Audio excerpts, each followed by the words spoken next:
I'm Nick Knudsen, joined by Will Miles. Welcome to Stand Up and Holler. On this episode, we will discuss Anthony Richardson stealing the show at the NFL Combine. Plus, we'll check in on how the other Gators performed in Indy for 6 bits. We'll cover early spring ball news and notes. And Billy Napier has named a new tight ends coach. Will, how's it going tonight, man? Nah, it's going pretty well. We're getting towards, spring practice has started. We're getting towards all the lying seasons. We get to see all the random videos coming out of spring practice where, one pass Mertz is right on target. The next one, it's like, ooh, look, the tight end made a great catch. And everybody omits the fact that it was a terrible pass. So, hey, we're getting to lion season. This is always a fun part of the season. And certainly I don't think we want to make any determinations on one video that we see, but it's fun to have football back in our lives again. Yeah, spring ball where one pass gets analyzed to death. That's how desperate we are for football right now this time of year, though. Pretty much. It makes sense. Well, let's talk about Anthony Richardson here to start the show.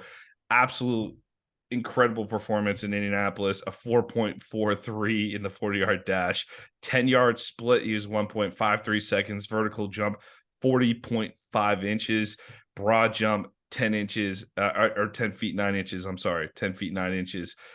Richardson, really not a surprise here. This is something that we've even talked about well before we even knew he was going to the NFL. We know Anthony Richardson is a freak athlete. This is something that's known about him. What's not as known, Will, is can he play quarterback at a level that's going to warrant where he's drafted? That's going to be interesting to find out. However, in terms of freakish ability, athletic ability, this is what we loved about him coming into last season. So some of the strengths and weaknesses here from the scouts: elite size, strength, and athletic ability for the quarterback position. Good awareness of pressure mounting around him. And he ran for touchdowns of 45, 60, 73, 80, 81 yards over the past 2 seasons. So, again, just a testament to his athletic ability overall. Weaknesses, inconsistency, and inaccuracy made it hard for him to have sustained success. Needs to take some spice off of short throws. Love scouting words, man. Needs to take some spice off short throws. We saw that a few times last year. Accuracy issues are often a function of poor footwork. We also discussed that at times throughout the season, Will. But I liked your article on Richardson this week. You have it up on readingreaction.com if anyone hasn't checked it out yet. You said, but here's the thing about the NFL. They don't care about what you are today. They only care about what you can turn into when you get into the league. That makes Richardson both a tantalizing talent, but also fear-inducing for a general manager, because imagine what happens if you pass up on him and he becomes a star. And that's exactly why he's going to go very high in the draft. You look at Josh Allen. Josh Allen, I think he had maybe one other offer coming out of high school in California, gets out there to Wyoming. When I started hearing about Josh Allen as a prospect, I was like, okay, he's big and he can rip the ball and everything. But that senior season, I believe they played Iowa and Nebraska, and he really did nothing in either game that made you fully go, this guy's going to be the next great thing in the NFL. But you look at what he did in the NFL. They got Brian Dable up there for his second year in the league, I believe. And he just took off in the last few years and has really blossomed despite not showing that entire ability. The Josh Allen we see today was not the Josh Allen we saw at Wyoming. And that's why Richardson is going to get this opportunity. And I mean, certainly, hey, he's a Gator. We're absolutely rooting for him. Hope for the best, but it's definitely a situation. I would love to see him go to a situation where he had a veteran support in front of him. Something like, I know he's been mentioned with the Seahawks. You got Geno Smith there. That's going to be established for another year or two at least.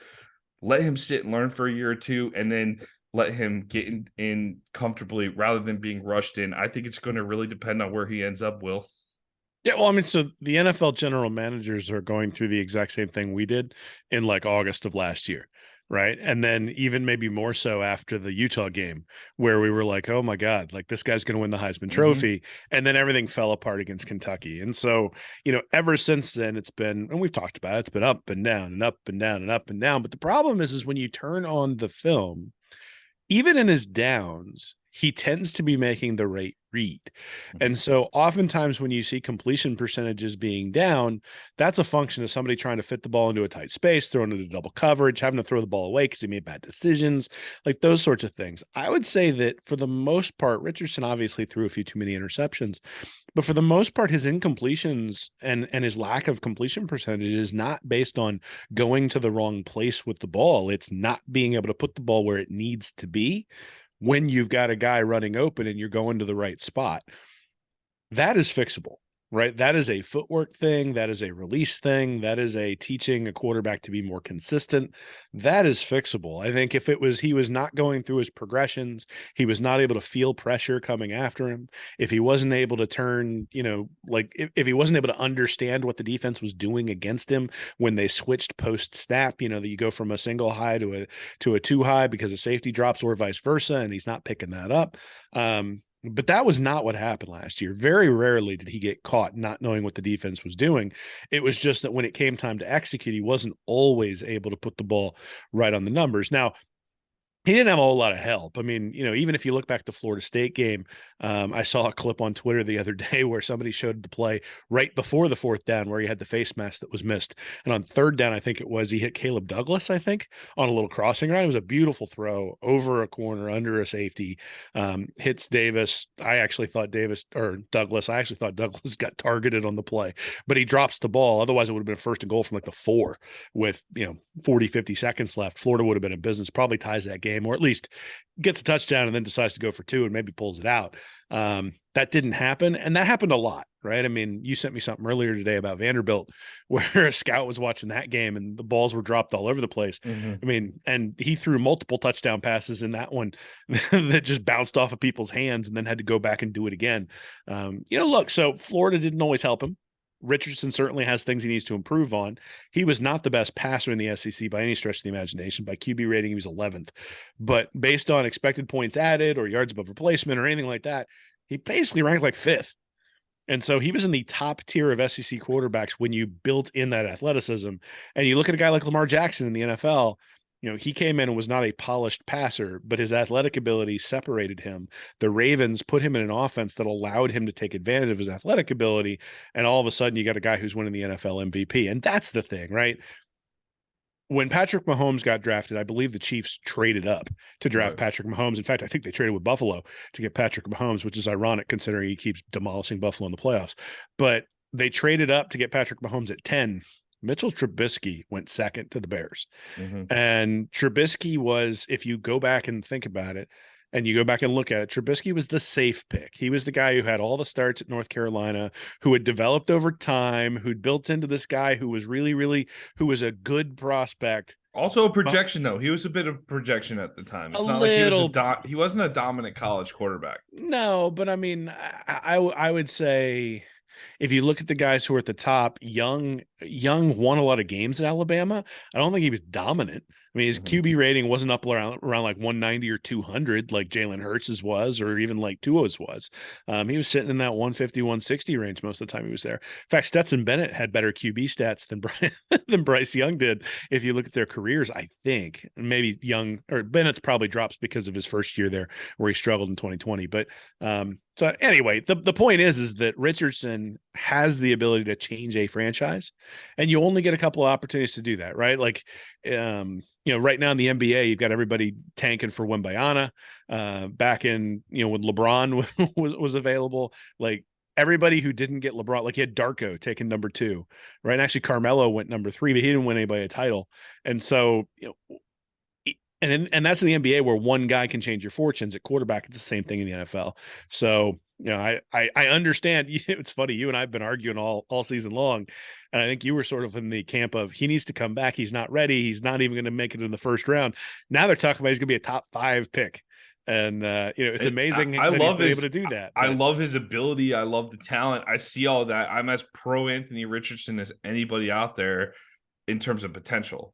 But where potential and where you're at, like, I understand if you have a chance to go in the top 15, you got to go. And it seems like that's a surefire thing, especially after this workout, that he's going to go in the top 15.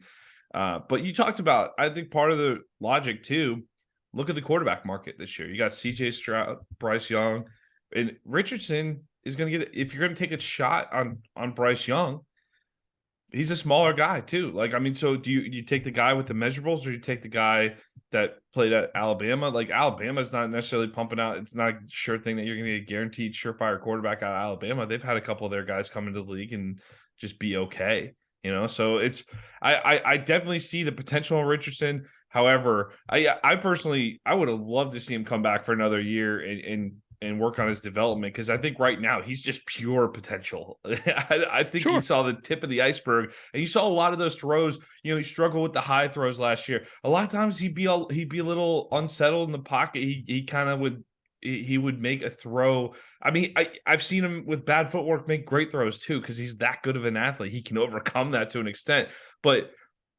that's why I think if he gets into the right situation where he can get coached up for a couple years and not have the pressure of being the franchise right away, I think that would be a situation where there's some success in the future potential. But you need a patient franchise. Like, I would love to see like a Jordan Love situation for him, where maybe he's not sitting for 4 years behind Aaron Rodgers, but Kyle Trask, right?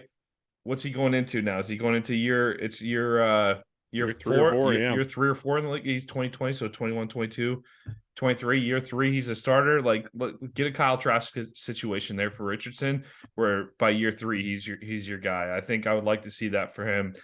I would worry if he had to go out from day one and be the face of the franchise. That would be difficult. I'm not all that worried about him because he's going to make somewhere between $15 and $20 million guaranteed. If he's just in the middle of the first round, it'll even be more than that if he's in the top 5. Well, I'm not worried about his bank account, to be clear. His bank account will be fine. I'm talking about in terms of NFL success. I think he needs that development to be a very successful NFL quarterback. Sure. Well, and I actually don't know. I think that one of the things that you find is that the quarterbacks who have a ton of athletic ability tend to be able to use that athletic ability to be productive early on. You look at Justin Fields this year. Obviously, that was his second year in the Bears system, but he was starting by the end of last year, and then he takes over and he starts this year. Now, the Bears weren't any good, and Fields winds up hurt at the end of the year, but still, Fields was starting to develop by the time he got towards the end of the season. Now, that's actually an interesting situation because the Bears are sitting up there pretty high, I think, in the draft. What do you do, right? And they've sort of talked about investing in Fields. That's the thing where you got to be careful, right? If you bring in Richardson, you got to evaluate him right away and decide, is he your franchise quarterback or not, and then move. I don't know that this is something that like 2 or 3 years from now he's going to be that much better. I think you're going to work on mechanics, you're going to work on all that sort of stuff. But at some point, it's the fact that he can run that he can break an 80-yard run, that makes him enticing. But also, we saw some of those deep throws. Like you get one-on-one on the outside. Richardson's going to be able to make the throw to get the ball to a guy who's more physically gifted than anybody he's had at Florida as well. So I think he'll throw a lot of picks. But look, Peyton Manning threw a ton of picks his first year he was out there. I'm not comparing Richardson to Manning, but Manning threw a bunch of picks too. At some point, you just got to get out there and play. I'm not really worried about whether he goes out there and plays right away. I don't think he's going to play great right away, but I think he's too physically gifted to just like fall apart and turtle, right? So I don't think he's going to end up like, definitely not going to be boring. It's not going to be like watching Trubisky with the Steelers where you're just like, oh my God, this is hideous. Or with the Bears. You're just like, oh, this is hideous. I can't even watch this. Like, it'll be electric regardless of whether he's playing great through the air or not. This isn't who's the guy, Malik Willis for the Titans. That's a place where people might compare it.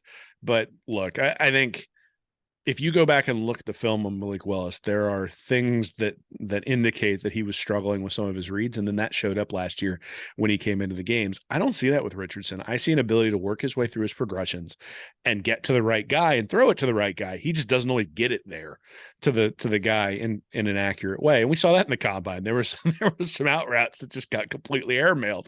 That'll get fixed, right? When you're working on your craft 24/7 with the best coaches in the world teaching you how to do it, you will get better. I am not going to say that he's going to be an other world quarterback because I don't know. I think he's going to be better. I think it will be a top 15 quarterback 2 years from now.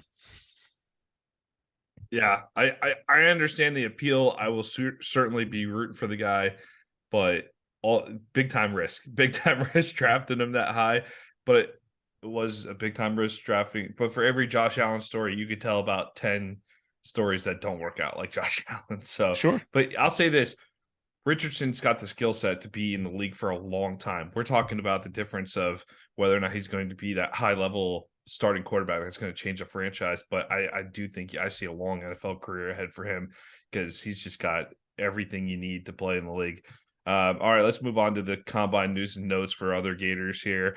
319 players invited to participate in the event. Florida had 9, matching the national high this year, tying Michigan and LSU.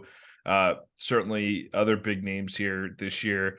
Our biggest, probably outside of Anthony Richardson, Osiris Torrance will. Probably another Gator that's looking at a first round pick.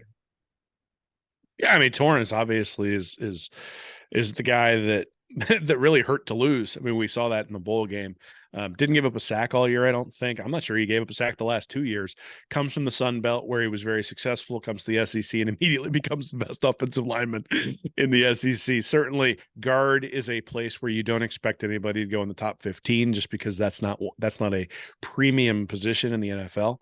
But we've all seen what can happen when you've got an effective offensive line that can protect up the middle that doesn't struggle in any sort of pass protection. So Torrance is going to get a significant look there, probably into the first round, being the second round. I don't know that he did anything in the combine that like makes me change my opinion in terms of where he's going to go. I think it's going to be late first, early second, depending upon needs and who exactly is drafting at those particular spots. This is actually a place where the rookie salary cap in the NFL really helps guys like Torrance who are at non-premium positions, because in the past, if you had to pay some guy $50 million when he was the 27th pick in the draft, you better be making sure you're getting a skill position there. Now you can bring in guys who help build your fronts at that position, because, you're guaranteeing them 7, 10, 12 million bucks. You're not guaranteeing them, 50 or $80 million like it used to be. Seen him mocked to the Jags a few times. So I would love to see him in Jacksonville. He did 23 reps on the bench press, Will, for context. Trey Dean did 25. So Trey Dean, Rashad Torrance made some headlines with the not so blazing 40-yard dashes. Both ran over 4.7s in the 40-yard dash, but 20 reps for Torrance on the bench, 25 for Dean. So they're bringing something to the table here, Will. We've certainly seen, I think with Dean's physicality, Dean's the type of guy, I think he's got a real shot of getting drafted here and becoming a solid contributor in year one on special teams somewhere. I obviously what was not my favorite Gator throughout his career. Well, he definitely has his issues he needs to clean up on the field. However, just physical freak that can absolutely contribute in year one on special teams. So I think that's going to get him a solid look. Torrance is also a guy that I love his potential. I don't know if we saw the best of Rashad Torrance at Florida at all times, but I love the potential here in the NFL. Yeah, the 40-yard dash for guys in the secondary really starts to make a difference. So when you've got Torrance and Dean at safety, I just actually looked up Ed Reed's 40-yard time was 4.57, and that's considered kind of slow for a safety, and at least at the NFL level. And now you got these guys in like the low 4.7s, right? 4.7, I think one's 4.74, one's 4.77. That's just really not fast enough for what you're doing in the NFL level. So I don't know if they help themselves that much. I mean, now look, Torrance is the guy I think probably can get away with less speed, or at least can get away with a lower 40 time, just because he's the more physical guy who's going to come up and help you in the box in the run game. Showed that multiple times, his ability to come up and do that. Dean is a smaller guy who's really going to be a coverage safety. Started out his career at Florida as a corner too, right? So he ostensibly has some coverage skills, but there's a reason why the coverage that Florida had the last couple of years has been substandard. Those zones don't close all that quickly when you got guys who are running 4.7s and 4.8s out there. And that doesn't mean that that's a be-all, end-all. Certainly change of direction for players becomes really important. In fact, you start looking at the shuttles and those sorts of things. For linebackers and for running backs, I think, and for wide receivers to some extent, I think the shuttles and the cone drills and those sorts of things might even be more important than the 40-yard dash. But when you're talking about guys who have to recover, which is essentially what being a defensive back is, right? Is you're recovering because the offense should always be right if they actually run plays correctly. And now you're reading the quarterback's eyes and you're trying to recover. If you've gone to a place in the field that you're not quite supposed to be, you got to be able to shift and get up to top speed quickly. And those guys didn't show it there. So I think that's actually probably going to hurt them a little bit. I expect them to be drafted. I expect Dean to be able to contribute somewhere. Like you said, on special teams, I think all of these guys will have a chance to contribute. But I mean, I'm not looking anywhere anywhere above the 5th round for those guys. I think 5th, 6th, 7th, or maybe even an undrafted free agent is where those guys probably end up. Wide receiver Justin Shorter ran a 4.55, and that's 4.55. That's an okay time for a receiver. Not the best, not the worst, but Shorter, his game is his size is such a big part of his game too. He ended up benching 18 reps as well. Vertical jump 35 inches, 35 and a half inches. So Shorter, again, got to find the right fit, but I think he's got the body type or the physicality where I think he's going to get multiple looks from multiple teams. So I'm not even sure if Shorter gets drafted. If he does get drafted, I think with his size, I think he might be worth a late round flyer. But if he doesn't, I think this is a guy that's going to get multiple opportunities to catch on somewhere in the NFL.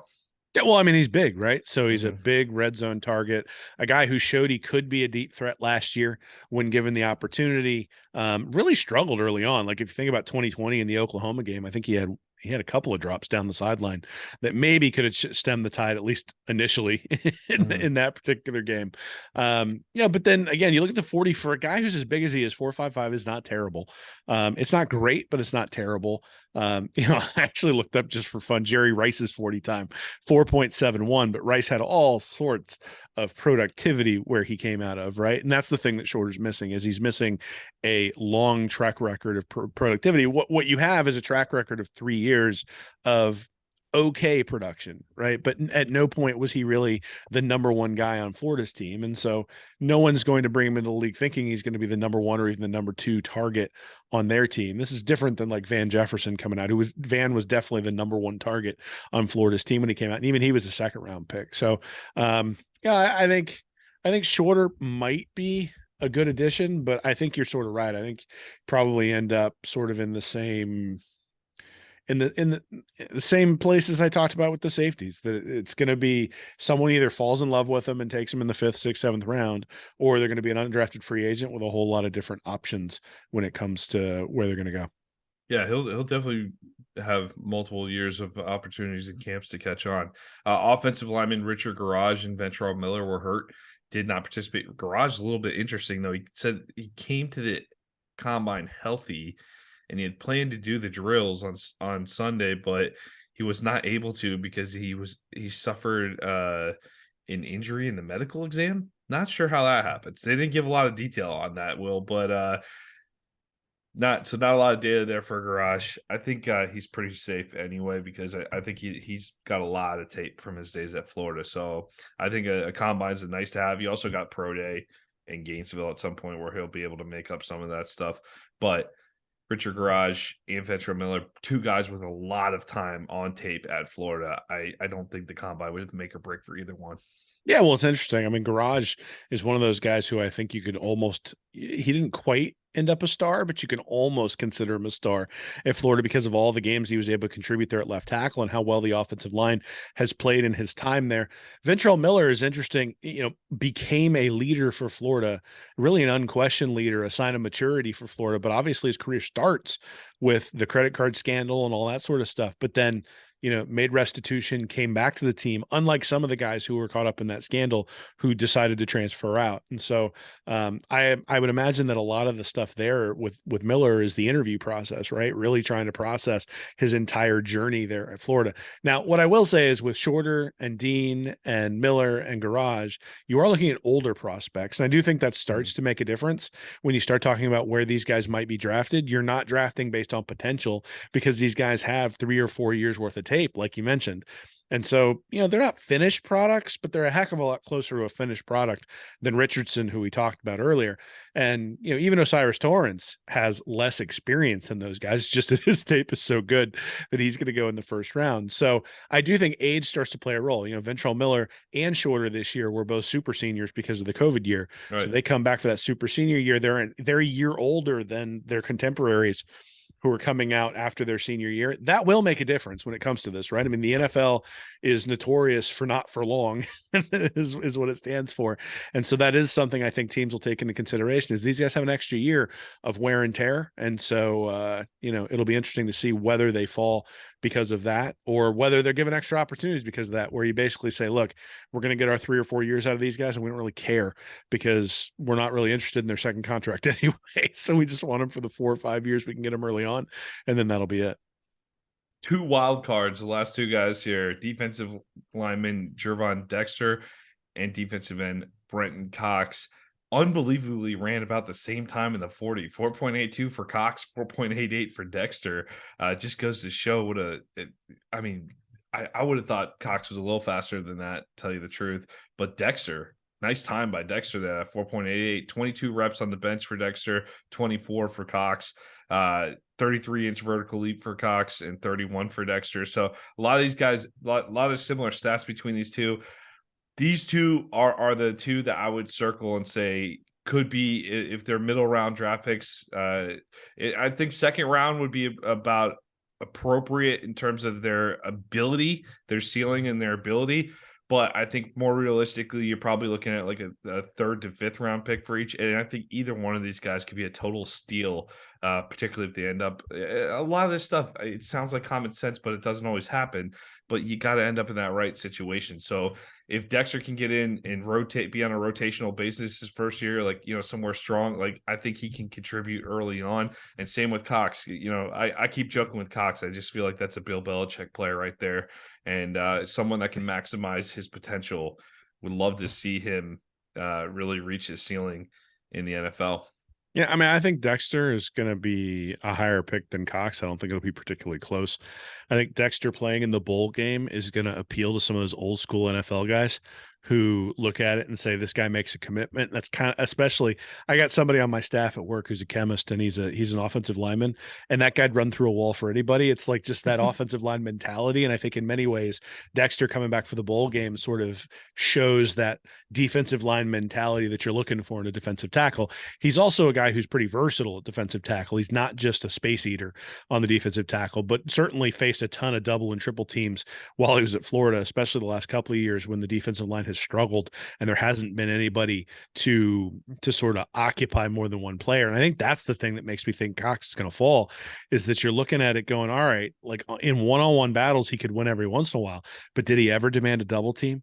Did anybody ever say we need to stop Brenton Cox, even though he was ostensibly the best player on that defensive line? I don't think he was the best player on the defensive line, which is one of the reasons why nobody really ever had a double team or game plan for him.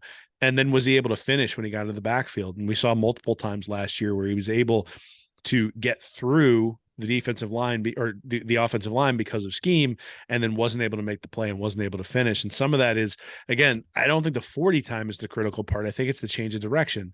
So you look at a defensive lineman, he needs to be able to come in. If the quarterback makes a small little juke, has to be able to stop, turn around, and continue to chase him.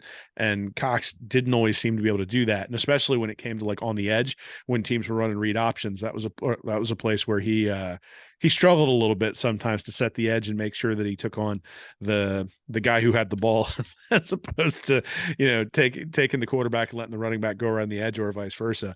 And then you also have to factor in that he got kicked off of Florida's team. Obviously Napier wished him well, but it's not, I mean, you do that to everybody, right? I mean, he got kicked off the team. And then I don't know what happened when he left Georgia, right? I mean, that was, again, one of those, well, we're going to do what's best for Brenton Cox. It just didn't work out, all that sort of stuff. But was it the same type of stuff? Napier said it was a cumulative effect. And so Napier's going to be getting some calls asking, what do you mean when you say cumulative effect? And he's not going to lie, because at the end of the day, these guys need to know that they're going to get honest assessments from coaches. And so the question for Cox, and I think whether he's like a 4th or a 5th round pick or whether he's an undrafted free agent, probably has more to do with what the coaching staff tells the NFL than Cox's actual ability. Because I think he's draftable if you take all that other stuff off the table. But a guy who gets kicked off the team halfway through a rebuilding year, after basically saying he wants to after he wants to achieve the sack record for the school during the offseason, how's he going to deal with it when an offensive tackle in the NFL starts dominating him? Right. How what's it going to turn into? And again, I don't know the details of why Brenton Cox was kicked off, but the fact that he is something that we aren't going to be able to gauge, but I think we'll be able to gauge given where he's drafted, what the personnel people have been able to glean from Florida staff. His draft stock will suffer. There's no question about that. However, can I envision a scenario where he's in a spot where he's a role player that gets 6 to 8 sacks for someone next season? Yeah, I could see it. It wouldn't shock me to see that with him. He's got that kind of talent. I struggle to see that, mainly Yeah. because I think he topped out at 8 sacks at Florida. And Yeah. even then, it was like I think he had like 3 or 4 sacks against Florida State in the last game, and in 2021 that brought him up to that level. So, we talk about Anthony Richardson being inconsistent. I think Brenton Cox fits that same. He was either consistently not getting pressure, or he was incredibly inconsistent at getting pressure. And then, there was nothing that jumped off the tape when I looked at him this year that said this is a guy that Florida can't be without. So, Well, look, I wish him well. I hope he does well, but if I were a personnel guy, I'd really take a hard look, because the reality is he's been in the best conference in the country and has not been a difference maker on that defense, right? You think about Ja'Kai Polite, you think about Jabari Zuniga, you think about Jonathan Grenard, and Cox was supposed to be that guy to pick up that mantle in the exact same defense and was unable to do so, which means you look at Ja'Kai Polite, Jabari Zuniga, and John Grenard and what they've done in the NFL and say, okay, is a light version of those guys going to give us 6 to 8 sacks? I don't know. But you know what? I probably would have said the same stuff about James Houston last year, and all of a sudden he comes into Houston or into Detroit and just absolutely kills from game 9 or 10 on. So I well, think there's a interesting because you talk about Houston too. There's another guy. Like, does this feel a little bit like these guys were all key players throughout the Dan Mullen era, and they carried over in here into year one of Billy Napier, obviously. But this is maybe a little bit the unofficial close to the Dan Mullen chapter in the Florida history books in terms of his guys in the building here. And I'm looking at this, and it's like we're saying the same thing across the board for a lot of these guys. Will it's like great potential. Hope they reach it in the NFL because we certainly didn't get to see it in Gainesville. So I think that's a little bit of a trademark, a hallmark there from Dan Mullen's last few years here at Florida. well, that's what happens when you go 6-7 2 straight years, Yeah. and we've talked a lot about Billy Napier, and his approach is different than Dan Mullen. Dan Mullen rode the Jim McElwain recruits until they were no longer around, and then everything started to fall apart. Billy Napier's decided to go heavy turnover, and so now these guys have left. More guys have left to the transfer portal, and it's pretty much Napier guys at this point who are in the who are in the spring practice, and so we'll see what he can do. That's why for those of you who are struggling to get excited because we're not projected to win the SEC or anything 23, that's the story. The story is this is Napier's team now. Like you look at 23, it's not like you look at all these key guys, 9 guys in the NFL combine off the team we've watched for the last 2 years. Kind of shocking in a way there, Will, but again, this is a similar story. A lot of potential. Hope they get there. Obviously, if you're ever a Gator, we'll be rooting for you in the NFL. Let's move on to 6 bits here. Florida started spring ball this past week, so a little bit of news and notes. 15 spring practices. Orange and Blue game will be Thursday, April 13th at 7:30 p.m. So far, good reviews on Mertz early on. A lot of positive buzz around freshman wide receiver Andy Jean.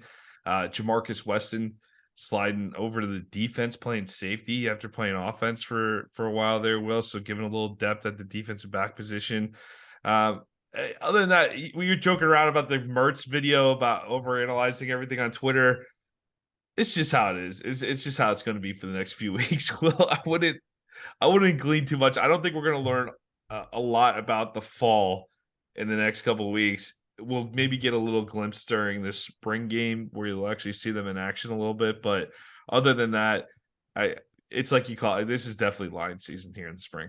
Yeah, well, we'll learn something in the spring game, I think. I think we'll learn a lot about where Max Brown is when the spring game comes up. Obviously, he's playing baseball right now. I have an article coming up the next couple of days that's going to look at all 3 of them from a statistical perspective. I think Mertz, what are we learning? He spent 3 years at Wisconsin. The question is going to be when the green light goes on for the season, is Florida's offense that much different than Wisconsin's? Is Wisconsin's offense that bad that putting Graham Mertz in there was just a disservice to him and all of a sudden he can improve? It's one of the things I'm going to be taking a look at is how much do I think he can actually improve? Like what would a like ceiling be for an improvement and that sort of thing? And does that mean that maybe Florida should move on from him? I think the thing we're really going to learn from Mertz and Miller and Brown in spring practice is what Napier thinks when we see who comes in through the portal. right? If it's sort of a backup type of guy who comes in through the portal, then we figure he's probably pretty comfortable with Mertz. If it's a guy who's going to compete for the starting job, then it's like, oh crap, like nobody played well, nobody took the bull by the horns. I was really interested. There was some discussion about Scooby Williams moving out to the edge or outside linebacker. But today he was tweeting that he's actually been inside the entire time.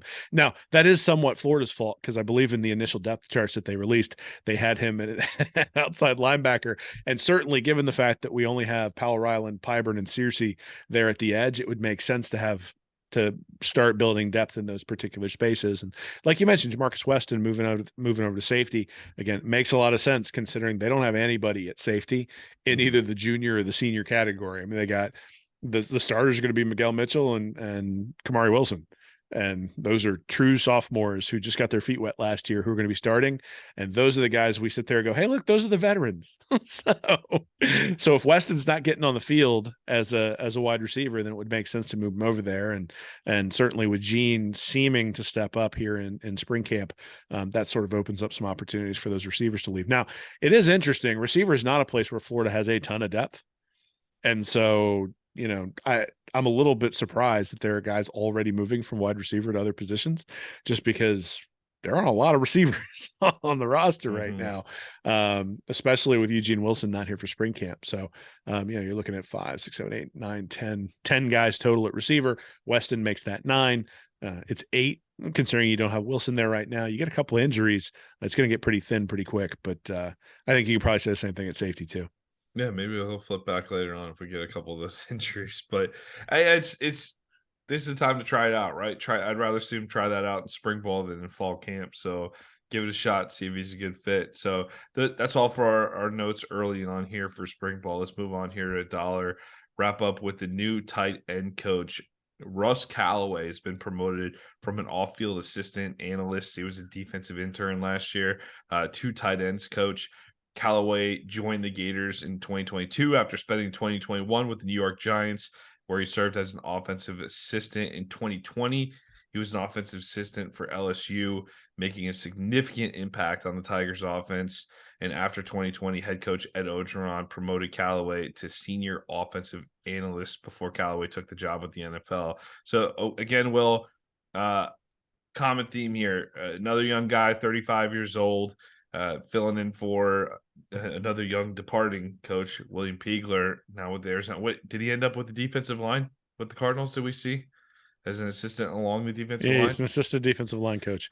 Yeah. Yep. So you're seeing another young coach working their way up, getting a shot here from Billy, which leaves only the wide receiver spot to be filled. Yeah, I mean, look, I think that's a little bit worrisome. You want to get that spot filled certainly relatively quickly. For the most part, when it comes to assistant coaches who are not coordinators, the thing I'm looking for is recruiting. It's like, what do you do in terms of relationships? What do you do in terms of building that type of structure? I don't think you can look at a tight ends coach. If the tight ends all of a sudden blossom under Callaway, is it because of Callaway's tutelage, or is it because this is the second year in Billy Napier's offense, they decide to feature him because Graham Mertz is a little bit more versed at getting the ball to the tight ends? It's probably a little bit of everything. But that's always the thing as I look at it. And this is sort of the argument that I make when it comes to recruiting is that, if you have better players, everyone's trying to develop them. So, you have to have a truly special X's and O's coach to really make a huge difference compared to sort of what the generic on-field X's and O's coach would be. So when I look at Callaway, the way we're going to gauge him or the way I'm going to gauge him is who's in that tight end room next year and the year after that.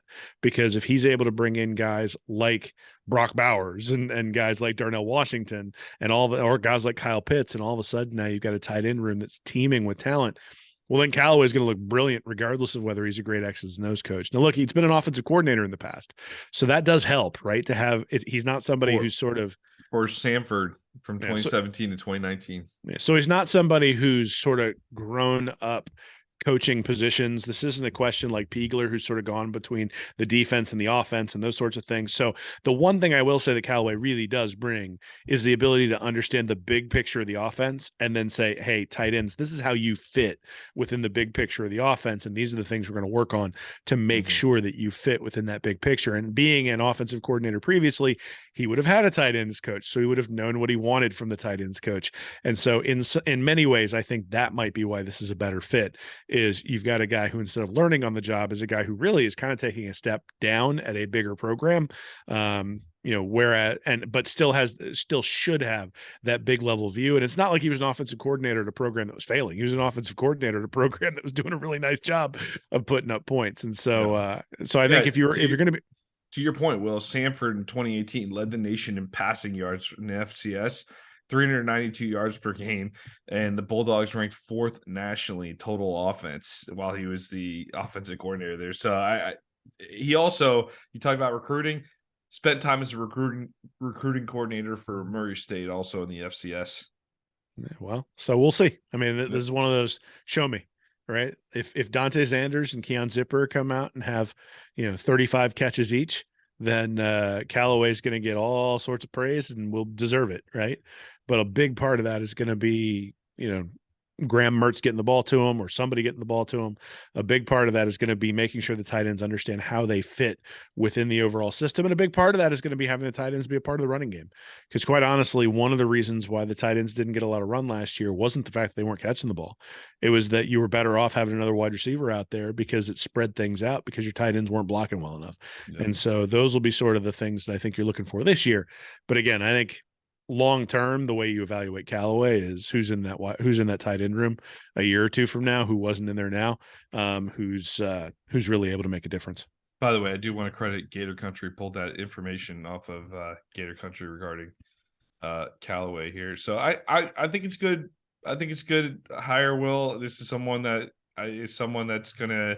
I like these young and hungry coaches, that trend that we're going here with Napier, because you do have that experience on the upper levels with the offensive coordinator and everything. So I'm okay with these position guys being young guys who are hungry to make a name for themselves. So the hope is that you have a good enough staff. Look at how much turnover Alabama has. Georgia just lost their offensive coordinator to the NFL. The defensive coordinator was being Schumann was talking to Philly. I think he ended up deciding to stay there in Georgia. But you want this happening. I think it's a sign of a healthy program. So I hope we're talking about coaching turnover like this every year. It should be happening if you got a healthy program.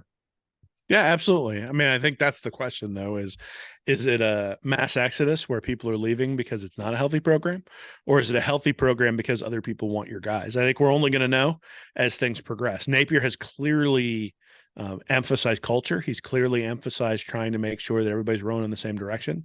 And in many ways, I think that's one of the reasons why he's going to win a lot of games at Florida. The question then becomes, does he win the games that you need to win when you're at Florida? But that's a different question, right? And considering that we've had two straight coaches who have sort of had the bottom fall out from under them, I think one of the things that Napier's trying to do is make sure that he's got a baseline to where the bottom doesn't fall out as the program builds. Again, I think we can have disagreements about whether there are benchmarks that are hit and all those sorts of things, but I don't think there's any doubt that that's what he's trying to do. And so part of that is making sure you have the right people on staff. And look, Callaway may not have been available last year, right? It may be something where they looked at it and said, Callaway's available now. He's a better fit than Peagler. Peagler gets an opportunity to go to the NFL. Great. Same thing with Patrick Toney, right? Like, obviously it couldn't have been easy for his family in Gainesville last year, given that everybody sort of anointed him the savior coming in to replace Todd Grantham. And then everything was worse than against Todd Grantham, or than with Todd Grantham. And that's not going to go very well. And, another year of that, and it would have really hurt Tony's prospects. And so you let him go to the NFL. He doesn't have to deal with the recruiting aspect of things. And, hopefully you bring in an Austin Armstrong's a better replacement for that. But, look, you only get the opportunity to make those changes once. You're not going to get an opportunity to change another defensive coordinator before things are going to have to start to fall on the head guy. And, Napier knows that too, which means I'm sure he was diligent in terms of who he was picking. And I'm excited to see what some of these young guys can do. Yeah, obviously there's a lot of pressure on Napier to win. This is the University of Florida. It's always going to be like that. But you talked about it's interesting you use the phrase that the floor kind of fell out under Mullen and McElwain. Biggest difference I've seen between Mullen and McElwain and Napier, I don't think Napier's going to shoot himself in the foot. in terms of public relations. I think Mullen did not handle himself well down the stretch that final year. Mullen kind of tanked overall publicly. There was he just did not handle thing after thing well in end of 2020 into 2021. There was situation after situation he did not handle well. And when you coupled that with the losing season and the lack of recruiting, I think that was just a whole situation.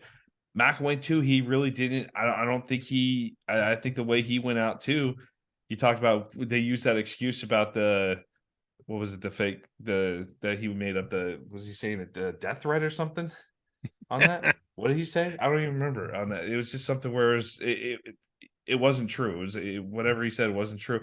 I think that Napier's not going to shoot himself in the foot like that though. And that's, I think, the biggest difference, where Napier might get more patience than guys like Mullen and McElwain, who, they have their good traits to them. Don't get me wrong. We all support our coaches, but they had that prickly side to them that Napier seems to not show on. I mean, he's a football coach. I'm sure he's got a prickly side to him, but he doesn't show it publicly anyway. He does a much better job of presenting in the public sector than those two did. Well, we'll see. I mean, I think I don't know that people had a lot of problems with Jim McElwain when he was leading Florida to the SEC championship game the first 2 years that he was there. I think, when he decided to go on some rant that it wasn't him who was humping a shark, okay, things started to change a little bit. And then, like you mentioned, making death threats or, making comments about the players and themselves getting death threats and then not sharing the information with the administration, that's a problem. And all of a sudden, everybody turns against him. Mullen, the first couple of years, was still a little bit prickly, but nobody had a problem with him because he won 21 games those first 2 years, right? You win 21 games your first 2 years, everybody thinks stuff's heading in the right direction.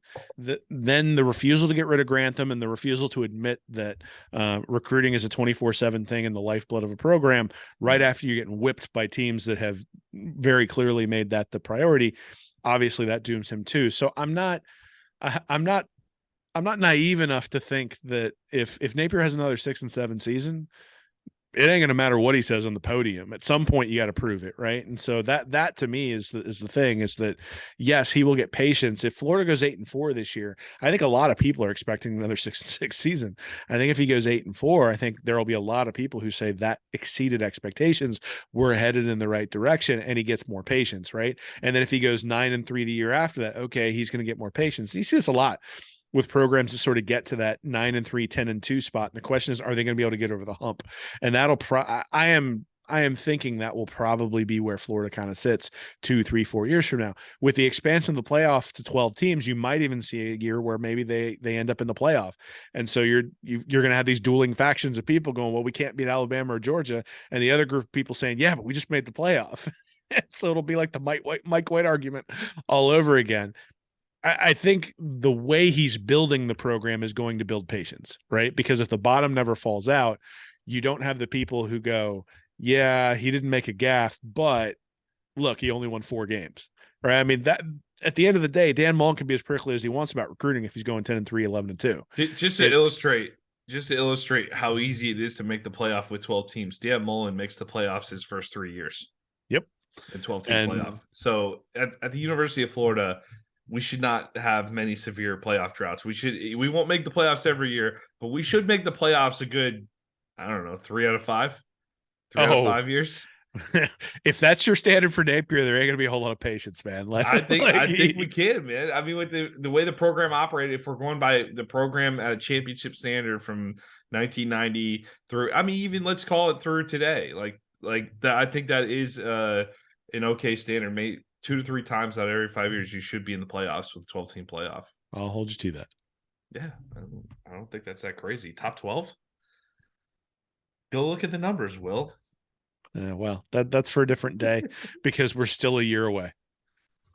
All right. Good show here. We'll wrap it up here. Thanks for joining us on Stand Up and Holler. Will, you got any final words before we head out? No, man, just appreciate all the support. I am doing something over at Patreon. If you go over to patreon.com/readandreaction, I'm doing some Ask Me Anything videos over there. I'm going to put a little cut up on YouTube with one of the articles I put up soon. So you'll be able to get a little taste of that. If you go over there, it's a little $2 a month. You can support us. And we're putting extra content up over there. So go check it out. Yeah. Ask them how many times Florida's finished in the top 12 since 1990. That'd be a good starting I place. haven't done that yet. The first two are should we expect better play from the secondary was the second one. And then the first one was what is Billy Napier's offensive philosophy was the question that was asked by the folks on Patreon. So hey, if you have questions we haven't dealt with on these things and you're interested, go over there, sign up. You can ask me a question and I'll get to it eventually. Though there's a pretty decent backlog right now, so I'm working through that. Yeah, maybe we could steal some of those for topics for the show. Just credit the people on Patreon for that. So thank you for the support, everybody. Appreciate that. Ask Me Anything with Will Miles on Patreon if you're interested. Check it out. All right. Thank you for joining this week.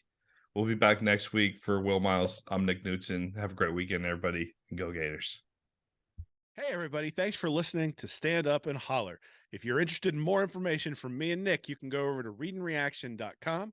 You can like and subscribe our YouTube channel here at Read and Reaction, or you can go to patreon.com/readandreaction to support us, get extra information, and we do Ask Anythings over there every once in a while as well. So check us out. Thanks for listening.